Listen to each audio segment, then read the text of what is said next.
nze chairman district 900 omwaka wa 2026 amanya nga nze Jacqueline Semwezi era nga nava mu Inner Wheel Club y'Emmengo. Olwaleero tubadde wano mu Greater Masaka area mu Masaka City nga tutuuza aba presidents baffe aba clubs eziri mu Greater Masaka omuli Inner Wheel Club eye Masaka, Inner Wheel Club eye Rengo ne Inner Wheel Club eye Kinoni. Tutuuzizza ba president abapya era nga omulamwa gwaffe omwaka guno nga International Inner Wheel president waffe President England Winehan gwe yatuwa omulamwa mu futi grow and flourish. Mpozi Inner Wheel abasinga obungi mu Uganda tetugimanyi naye ekitongole kino kyatondebwawo nga kivudde mu Rotary. Abasinga tumanyi Rotary naye tujjukira nti Rotary bwe yali nga yakatandikawo teyayingizanga bakyala baabwe babawerekeranga bo ne bagenda mu nkiiko ezo ne babaggalira ebweru. So abakyala bano mu mwaka ogw'1924 bakoowa okwerekeranga abaami baabwe bo bateese ne babasibirawa ebweru ne batandika ekibiina kino ekya Inner Wheel. Batandika abakyala 24 mu Manchester era club eyasooka eya Inner Wheel yatondebwawo mu mwaka ogw'1924. Kati ffe wano mu Uganda club eyasooka eya Inner Wheel Club of Kampala emaze emyaka 40. Tulina ey'Emmengo ne tubeera n'ey'Eggaba awamu kati ziri clubs 12 zentwala nga district chairman. Kyetusinga okukola abakyala bano mu clubs zaabwe beegatta ne basonda ssente zaabwe ez'ekikyala ne basalawo okudduukirira abaana n'abakyala kati nga abakyala abasibe abaana enfunzi. So gy'emirimu egyo mu Uganda gye tukola ffe nga aba Inner Wheel lwakuba nti tuli bakyala tuli bazadde kati twekubira nnyo mu nsonga z'abaana mu nsonga z'abakyala. Tuli batono mu Uganda tulimu abakyala ba Inner Wheel nga 215 naye nga enjawulo gye kireseewo of course si nnene kuba kati abakyala bano bagenda ne bakuŋŋaanya ssente zino ne bagenda bakyalira abakyala bannaffe abali mu makomera ne babawa ebyokukozesa sabbuuni ebyokukozesa ebya bulijjo era abamu bagenda mu masomero ago agali ewala abaana abawala aba primary 7 ne babawa ebyokukozesa mu nsonga z'abakyala n'ebyokukozesa mu classroom. Impact yaffe si nnene lwakuba nti tukyali batono on ground. Twetaaga tukulaakulane tusobole okukola projects ezisinga waawo. Tubuna mu area ya Masaka eno definitely membership yaffe ekulaakulana ne tusobola okutuukirira abakyala mweno area abatalina mazzi mayonjo abatalina byakozesa waka abakyala abakadde kuba eyo ye area yaffe eya projects zaffe. Bannamasaka bakubira omulanga nti tuyingire Inner Wheel. Ebyetaagisa omuntu okuyingira Inner Wheel si bingi actually biri ebintu bibiri byokka. Alina okubanga mukyala ng'alina emyaka 18 n'okweyongera waggulu ng'asobola n'okufunayo akasente aka membership ako ke tukozesa ne tusobola okukola projects zino.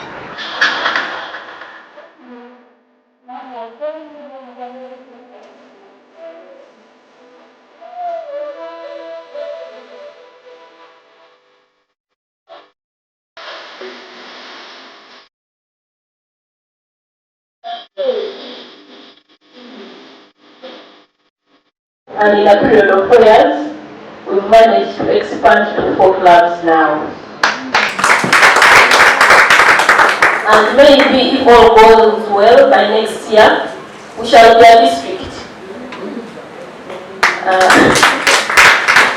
And the annual dream will have come true of Greater Masaka becoming a district, and we are looking towards that. Of course, becoming a district, it calls for serious service, resilience, commitment, and dedication, just like our DC told you earlier on. We appreciate Kampala team, the mother club of almost the clubs here in Uganda. Those ladies have really done a wonderful job. They have mentored clubs, they have produced. If it is producing, those ladies have done it. They have been in existence for over 40 years, imagine 40 years. And they are still working and they are still producing. Most people by 40 have already given up, but for them it is just the beginning. So Kampala Club, our mothers, and Beth and Priscilla, thank you guys for always standing in for us. Thank you for always giving us the courage. If it weren't for you and the executive and the rest of the members I can't mention here, we wouldn't be here. But every time we look, we think of your courage, your commitment, your guidance. We are like, no, we can't let them down. We have to be pushing. Thank you for coming and for always guiding and for your presence. To the executive team, thank you for working along with the DC. It is a tough job. Leadership is not easy. Leading over 11 clubs of mature people from different backgrounds. It's not easy. But because of your support, she has managed to do it, and even she's going to do it even better in her new term. This is what we want to stand. The stand was by the way. She's one of a kind. The executive, thank you so much for your efforts. You've really laid a strong foundation upon which we have all built and we shall work on. To our sponsors of today, Finca Uganda, we appreciate. And today I'm committing that we are going to open our district, our club as Greater Masaka account with your bank. So take that back. And also Pride, I'm not letting Pride down. We're also going to do the same. For you, I'm promising you the district account. So I'm not about what I'm going to encourage these ladies to come to you. Good thing I know most of the products you guys are giving out. I'm going to blow the whistle. I'm going to be your representative. Rotary Club of Kiloni, thank you for sparing time to be with us here today. It's really don't take it for granted. You've been our brothers, you've walked along with us from the start, and today here we are. And I believe you're still working with us until we become a district. You'll still be holding our hands. To our service provider, Maple Leaf, thank you for organizing and keeping us well. DJ now is Square See media that has been doing the photography. We also appreciate you. We shall see the content when you share. I believe you will give us the best. Molly, that's why I actually know her names. I've been whispering. What's the name again? But for Molly, I have a name because we have always been in touch. She calls me and gives me updates about her in our club. Miss Molly, are you? How can I ask when she's already installed? Ladies and gentlemen, by power and authority entrusted to me as the district chairman, District 900, by the International Inner President, President England Wineham, I hereby declare President Molly Nalankena as the new president for the Inner Club of Kiloni.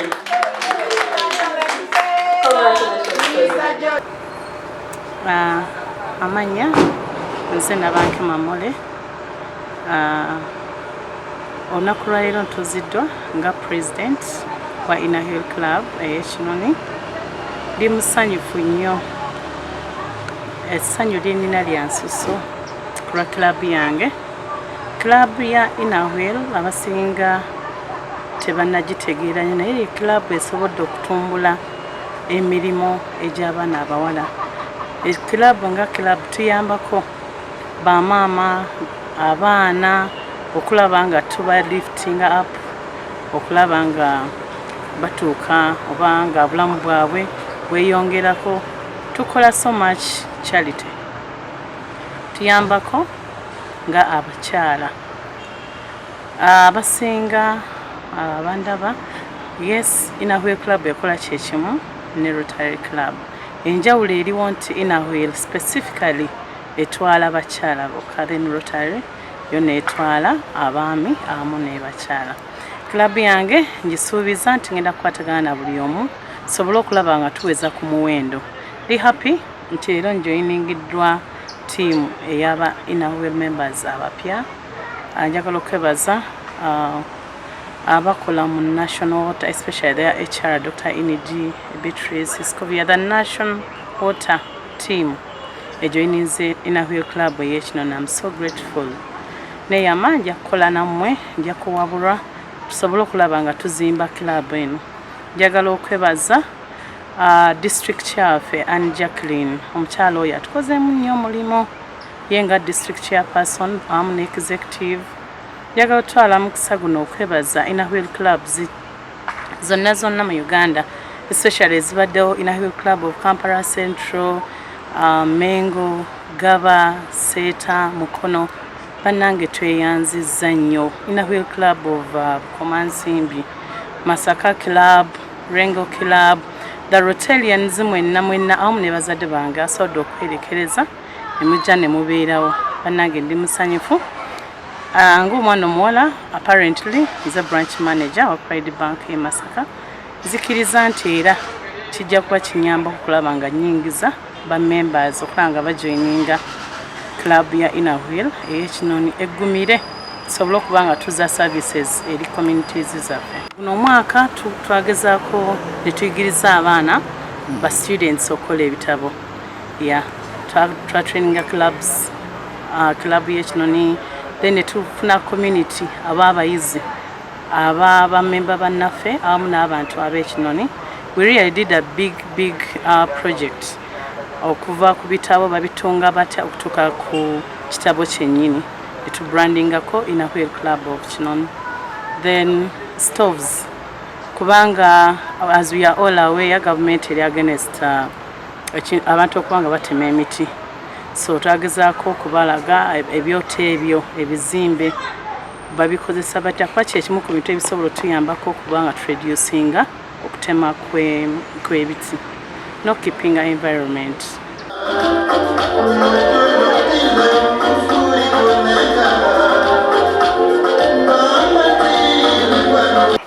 Erinnya Bukira Beatrice Mirembe.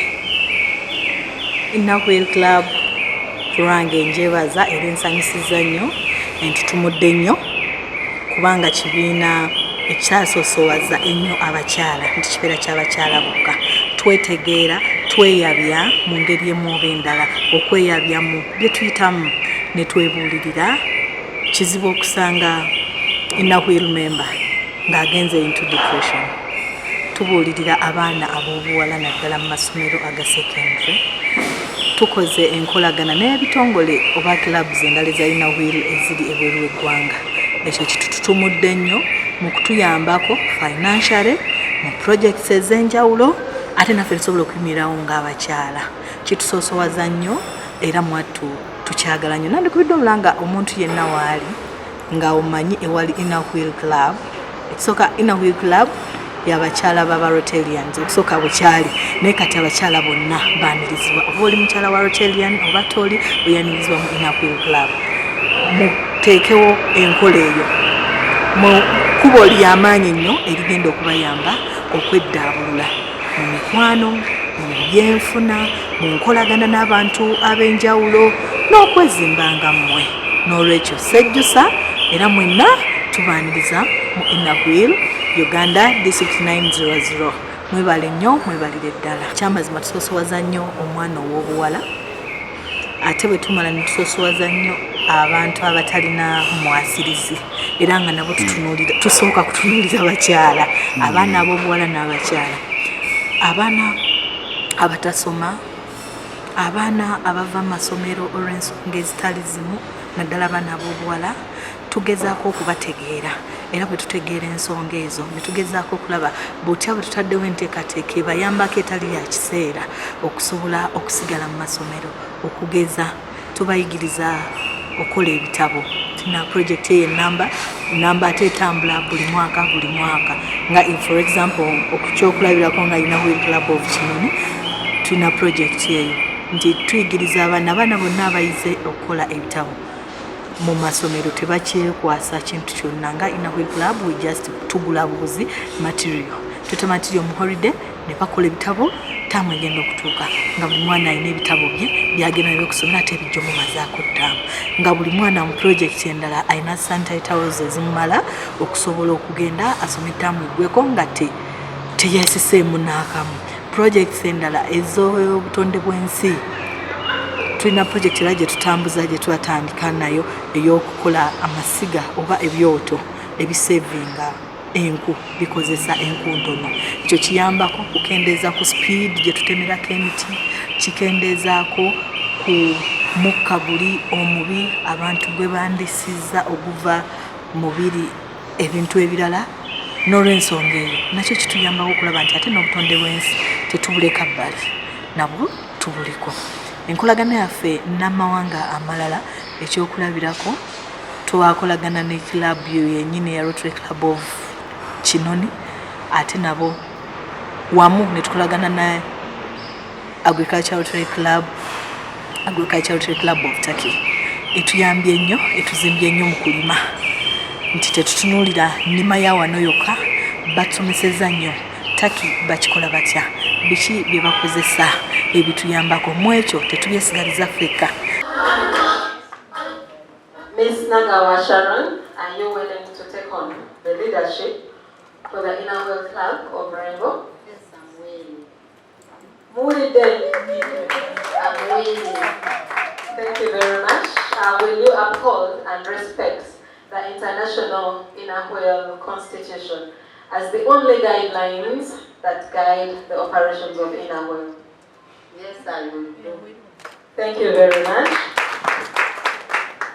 Immediate past district chair, please.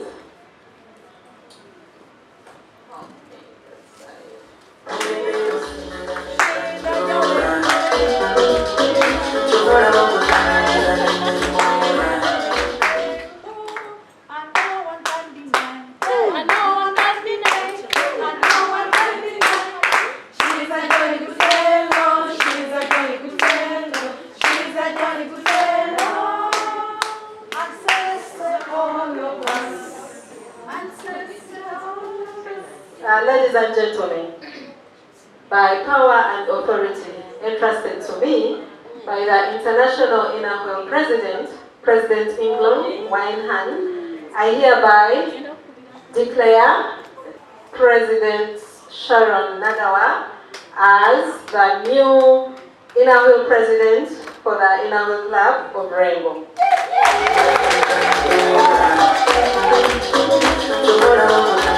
Congratulations.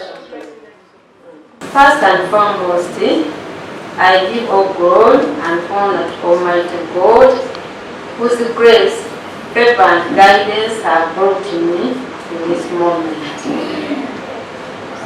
I sincerely thank every member of our club for the confidence and trust you have placed in me. I accept this office not merely as a position of leadership, but as a separate opportunity to serve humanity through friendship, compassion, and selfless service. The whole structures remind us that Whoever wants to become a greater man, you must be your servant. Mark 20:26. Inspired by these words, I pray to lead with humility, integrity, transparency, accountability, and unwavering commitment. I promise to listen, to encourage teamwork, and to ensure that every member feels valued and empowered to serve. Allow me to briefly introduce myself. My name is Nagawa Sharon, a law clerk in a law firm of Nyanza Forest in Masaka City. I am happily married. I'm happily married and blessed with children. I'm deeply grateful to my family for their unconditional love, encouragement, and sacrifices, which have enabled me to accept this noble responsibility. I am equally honored to be surrounded by an exceptional team of dedicated leaders who have accepted to serve alongside me.